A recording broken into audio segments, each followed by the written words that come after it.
deeper. So open up your heart and let this word really minister to you. So I want to speak with us about the ultimate of praise. The ultimate of praise. The highest level of praise. Or rather, for better understanding, I'll be speaking with us about the presence versus the glory. The presence versus the glory.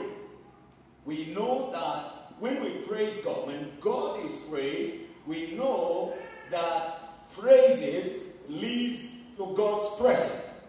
We have already established that in Psalm 22 verse 3, that God inhabits the praises of his people. So when God is praised, we know that praise is a vehicle that attracts the presence of God. But I want to take us beyond the presence of God and help us understand that there is more in the kingdom than what we already know. I read for us another day Job 28 and verse 7, and I told us that in God's kingdom there are virgin dimensions. There is a path which no fowl knoweth, and which the vulture's eye has not seen. There are levels in God you are yet to experience. There are realms, there are encounters, there are experiences in the kingdom that you are yet to experience. Yet they are available for those of us who are interested. So in this service, I want to take you deeper. I want to open your eyes so that you don't just stop at singing. You go from singing to presence to glory. And I'll be showing us in scripture to the glory of the name of the Lord. Now I want you to see in Isaiah 43 and verse 7. Isaiah 43 and verse 7. God's word says, even everyone that is called by my name. Read with me. For I have created him for my glory. I have formed him. I have made him. Notice that God has created you and me for glory. Glory is not supposed to be a rare occurrence. Glory is in your genetics. Glory is meant for you. We have been promised God's presence, but glory is in our genetics. We will always be grateful for God's presence, but we will never be satisfied until we touch God's glory. And that is why at times you pray so much and the presence of God is all over you and you still feel you are not there yet. Because there is another level yet that you are meant to get to. So the presence of God is so great. But there is more. There is what I call glory. Most of us have interacted with the presence of God in prayer, in worship, in fasting, in the ministration of the word of God. When you have your own fastings and you are seeking the Lord, you have interacted with the presence of God, and it's a very, very sweet moment. It's a present, it's a promise. But glory is where God inhabits. Glory is the closest realm to God, not the presence. Glory is the presence, is the nearest proximity to God. So it is not enough to sense the presence of God. We must move forward in the spirit of praise, where we get the glory of God. Let me remind us that God has promised the presence of God to every one of us. But remember, the presence of God is in levels. It is in levels. Right now, everybody on earth, they are in the presence of God. Because Matthew 1 verse 23 shows us the lowest level of the the presence of God is in the name of God, Emmanuel. That is the first level of God's presence. He says, behold, a virgin shall be with child, and shall bring forth a son, and they shall call his name Emmanuel, which, being interpreted, is God with us.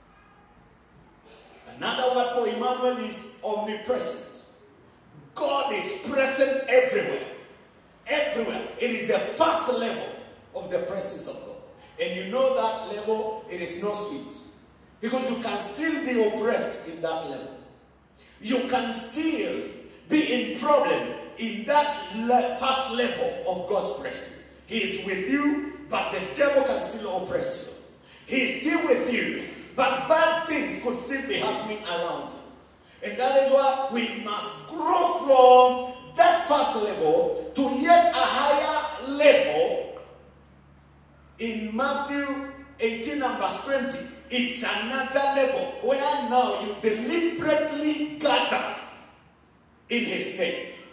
You deliberately gather in his name, and then you experience another dosage of God's presence. It says, for where 2 or 3 are gathered together in my name, there am I in the midst of them. It's another level of God's presence. Another level of God's presence is Matthew 28, verse 19 and verse 20. It is a higher level. So, brethren, as I share this, I want you to know you're not arrived yet. You need to grow. You need to go from glory to glory, from faith to faith, from strength to strength, from one level of understanding to yet another. The Bible says, go ye therefore and teach all nations, baptizing them in the name of the Father, of the Son, and of the Holy Ghost. Verse 20. Teaching them to observe all things whatsoever I've commanded you, and lo, I am with you always, even unto the end of the world. So you see, that's another level of the presence of God that follows people who do evangelism. When you begin to move out, you want to express God's love to the world. You want to show love, because evangelism is literally taking God's love to people. You are getting concerned about their relationship with God. So as you begin to do that, God joins you. God joins you. That's not for everybody.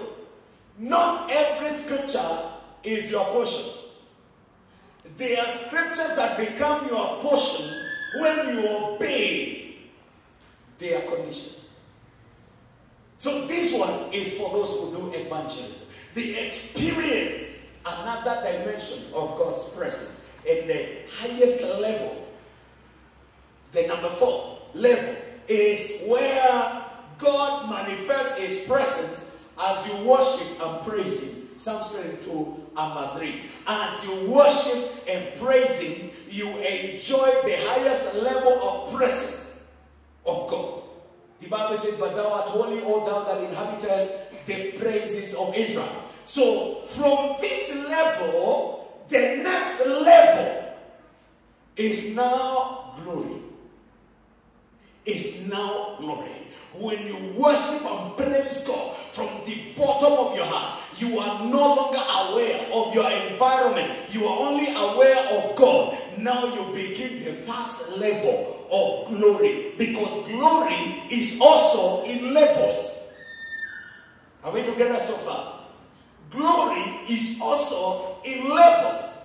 The order of God Jesus, Tommy Tenney, pointed out that the presence of God will enable our flesh, but glory disables our flesh.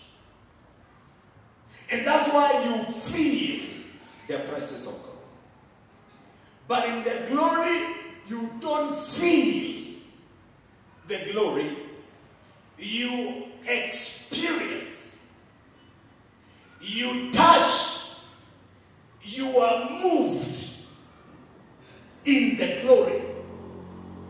So when the presence of God comes, you are strengthened, you feel empowered, you feel a lot of changes. But when the glory comes, things change completely. Things change completely. When the glory of God came, in that first temple, the Levites who are serving, they were disabled. They were disabled. In 2 Chronicles chapter 5 and verse 14, the Bible says, the priest could not stand to minister by reason of the cloud. For the glory of the Lord filled the house of God. Now you see the difference. When the presence of God comes, you get excited, you feel strengthened, you believe again, your commitment is renewed. But when the glory comes, you are disabled. There are things you can no longer do. It's a higher level. And all this is perpetuated by the power of praise. So brethren, I need you to know, in the realm of God's presence, one person could be super blessed and another one could be super bypassed in the presence of God. When God faces in his presence, every one of us receives and responds differently based on your faith, based on your intensity of concentration, and how God chooses to touch one person to another is so unique. But in the glory realm, everybody experiences the same thing in the same way. In the glory. In the glory. None of us is bypassed. You see, in this verse, all the priests, all of them, they were disabled. All of them, they felt the same. When Jesus was praying at the Mount of Transfiguration, we know Peter, John, and James, they saw the same glory. They all saw Moses and Elijah. They all heard the voice of God saying, this is my beloved son, listen to him. They saw the same thing. So in the glory, none is bypassed. So when you say in a service, I was so blessed, and another one is wondering what actually blessed you, it is because what was there is the presence of God. But when the glory comes into this church, from corner to corner, everybody shall experience the same thing. On the day of Pentecost in chapter 2 of Acts, they all heard the rushing mighty wind, the sound of the Holy Ghost. All of them, because it was glory, it was not the presence. They all heard the sound of the rushing mighty wind. They all had the cloven tongues of fire on each of them. And they all spoke in other tongues. It was glory at work, not the presence. And this is a realm we can all get if we are interested. Isaiah chapter 40 and verse 5 says, and the glory of the Lord shall be revealed, and all flesh, none shall be exempted, and all flesh shall see it together, for the mouth of the Lord has spoken it. So in glory realm, none is bypassed. It's my prayer that we shall move from presence to glory. Because if we move to this realm, the sick shall all recover. The discouraged shall all be encouraged. The people who are all heartbroken, none of them shall live broken. We will enter into God's presence with the fears, with the uncertainties, and so many things. And in the realm of glory, every one of us shall really be attended. May we get there in the name of Jesus Christ. Now, to help us understand, I have two examples. The first one is Exodus 33. Exodus 33. At your own time, there are only 23 verses. You can read the whole of it and be able to see the need, to see new realms in God, to see new encounters that are prepared for you and me. For example, there are three major realms in that chapter, Exodus 33, that are mentioned. The first realm is the angelic realm. Verses 2. God is talking with the children of Israel in their destiny path. And in verse 2, God is showing them the lowest realm is the realm where you are interacting with angels. I know there are some people who are yet to get to this realm. Carnality has been ruling you too much. You've been gratifying the desires of the flesh too much. So you are yet to get to this first realm. But today I want to really take you from wherever you are and show you, as it were, in a video. You see what you can become. You see where you can get in God. So in the first realm, God says, I will send an angel before thee. I will allow angelic ministration in your life. And I will drive out the Canaanites, the Ammonites, and the Hittites, and the Perizzites, the Hivites, and the Jebusites. You know, in this negotiation, Moses appreciates that God is offering an angelic encounter in their life. But something mysterious about Moses, he was so into dimensions and realms. He wanted deeper things in God. He wanted more things. I don't know who it is that I'm speaking to that is not yet satisfied at the level you are. You want more. You want to hear. You want to know. You want to see. You want to experience. And God is ready to go with you deeper and further with Him. God wants to take you higher and higher, so that you can get to a realm where the deep is calling unto the deep, where the spirit is interacting with the spiritual beings, the way Ezekiel was interacting with angels, with the seraphs, with the glory of God. At one time, he was seated with the elders, and God just comes and holds the locks of his hair, takes him from his sitting room and takes him into vision land, and he begins to show him dimensions and realms. And when he comes back, he says, brethren, the things I've seen 4 living creatures, the closest beings around God, the 4 living creatures. They have eyes all over. They have feathers, and under the feathers, their hands like hands of men. They don't have feet. They have wheels, and these wheels can move in any direction. And he says, and I heard the Lord say, Son of man. What dimension? Brethren, you have not arrived yet. Salvation is not just coming to church, giving offering, singing a few songs, and writing a few verses. No, there are dimensions in God. There are levels you can enjoy. There are things God can open your eyes to see. There are encounters your heart can be allowed to see. So you see, that was the first realm. Angels. Some of us have never even seen any angel in our life. Somebody says, I've been in salvation 10, 20 years. What have you been doing all this time? You are yet to encounter the first realm of spirituality where you encounter angels. You need to desire more, thirst more, hunger for more, pursue more. Moses said that is not enough. It's not enough to have angels. So he moves into the second realm, the presence, in verse 14.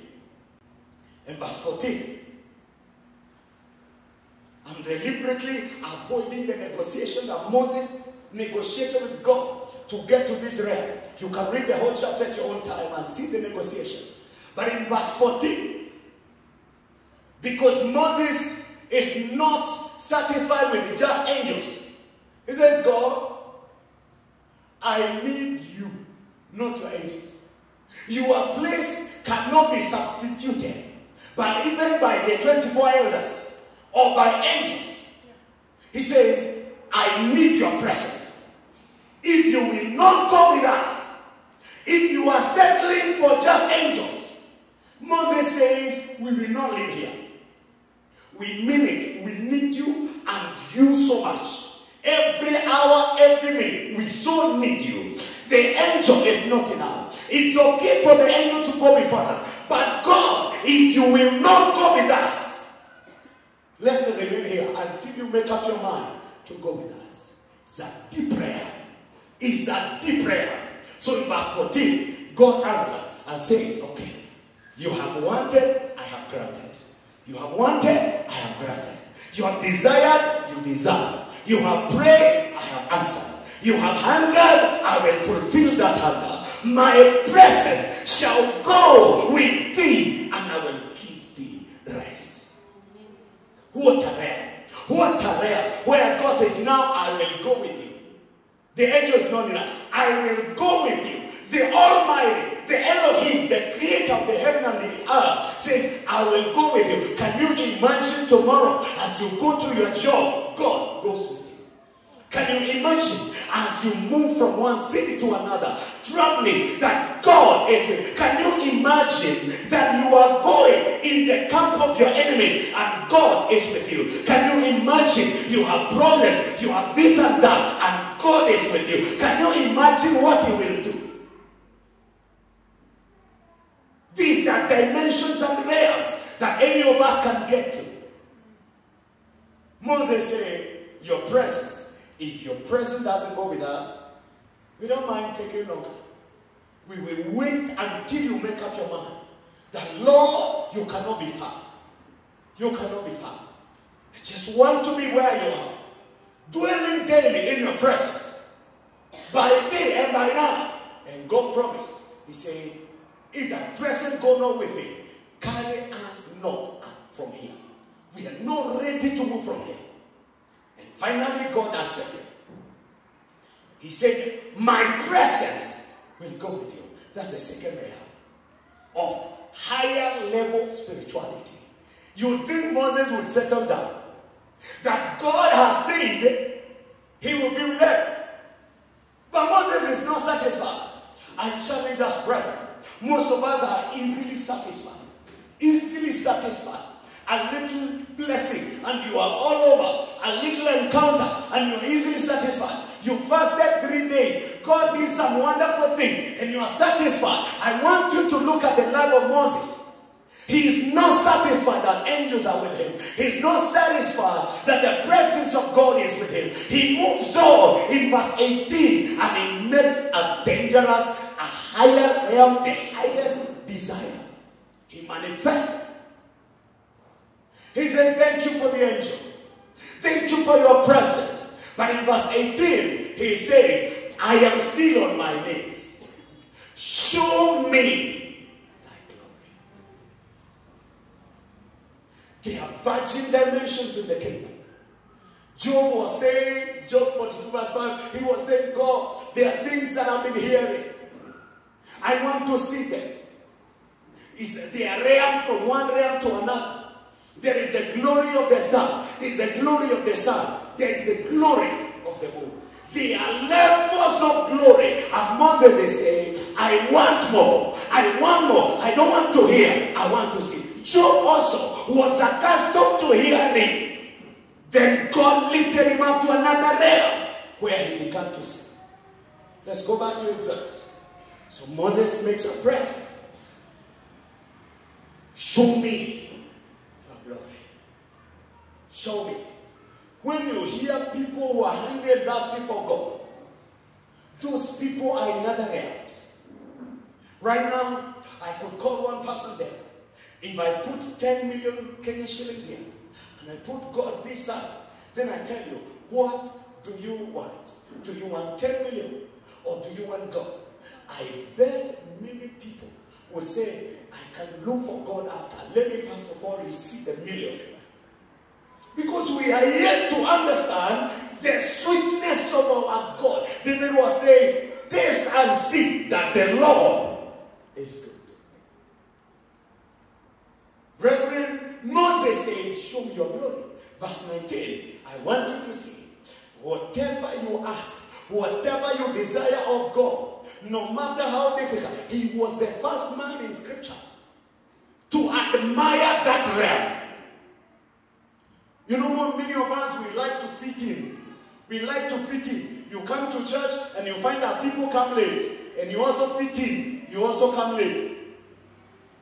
You go to a place where people go early. And you easily fit in. You go early. Moses was not that kind of a person. He cut his own path from angels to presence to glory. What did God say? God said, I will not deny this request. I will make all my goodness pass before thee, and I'll proclaim the name of the Lord before thee, and I'll be gracious to you, to whom I will be gracious, and I show mercy, to whom I will show mercy. And verse 20, all the way to 23. And he said, thou canst not see my face, for there shall no man see me and live. So he's asking the highest realm of encounter, and God is granting him. God is granting him. He's going out of his way. Look at verse 21. He's going out of his way to do something. It's like God wants to put like a protection, because the realm he has demanded is also a dangerous realm. It's a mighty realm. So he says, I'm going to hide you inside the rock. But the rock will not protect you enough, so I will also put my hand on your face to make sure my glory does not make you vaporize. I will put my hand on you so that my glory will not like burn you up and destroy you.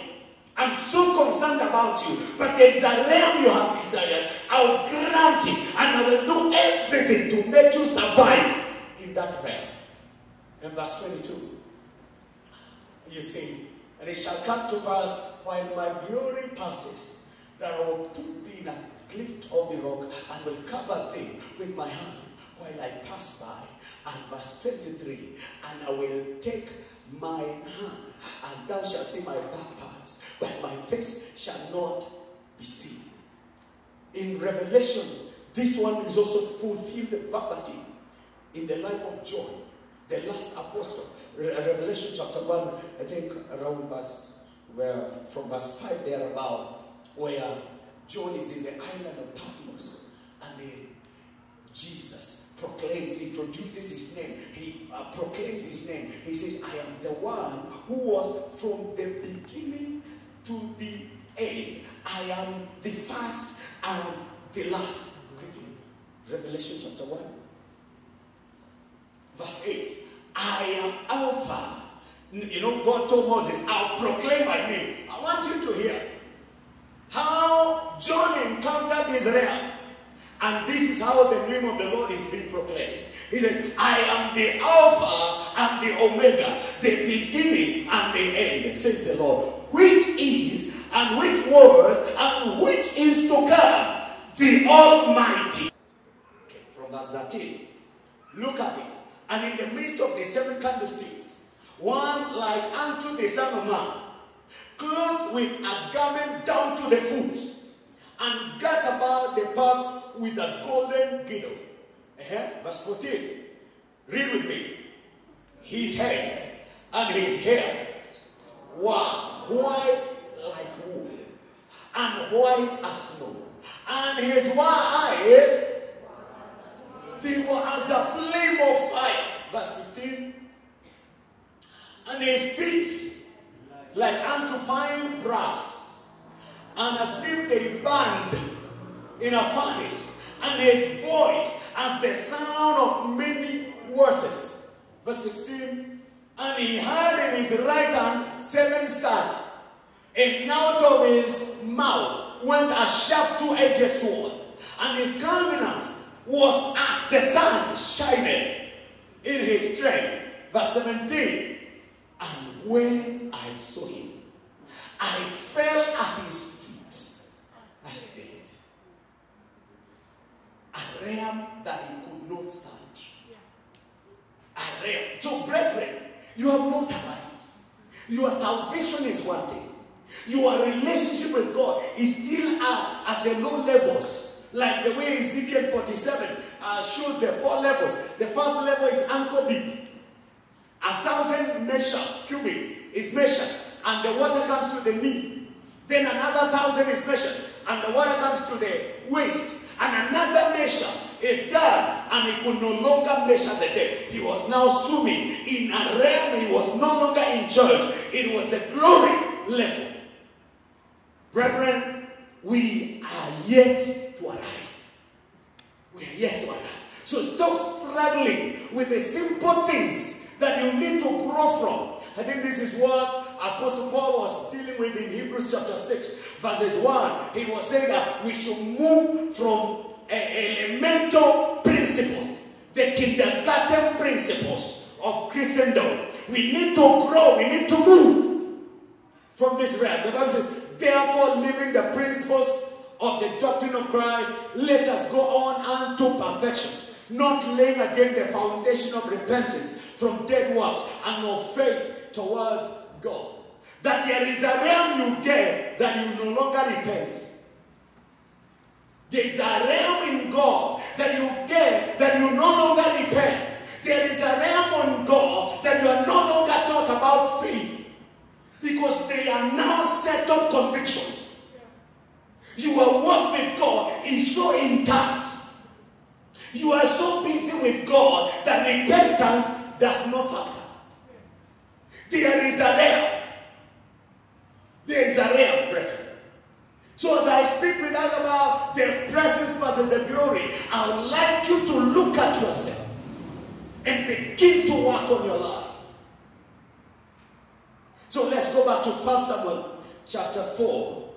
At your own time, it would really be very helpful if you could read the whole chapter again.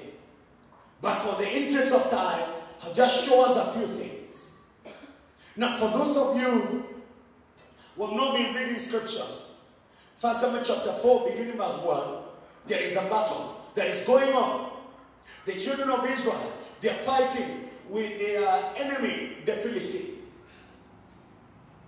Okay, we can read a few verses. The Bible says, and the word of Samuel came to all Israel. Now Israel went out against the Philistines to battle and pitched beside Ebenezer. And the Philistines pitched in Aphek. Go on. And the Philistines put themselves in array against Israel. And when they joined battle, Israel was smitten before the Philistines. And they slew the army in the field, about 4,000 men. Now look at me. Look, these are people who have the promise of God that in every battle they are more than conquerors in Christ Jesus. These are people that God told them through Joshua. He said, nothing shall stand before you. But this time they have gone in battle and 4,000 of them are dead. And they're confused. There are times in God, brethren, as you walk with God, something you never thought could happen to you happens.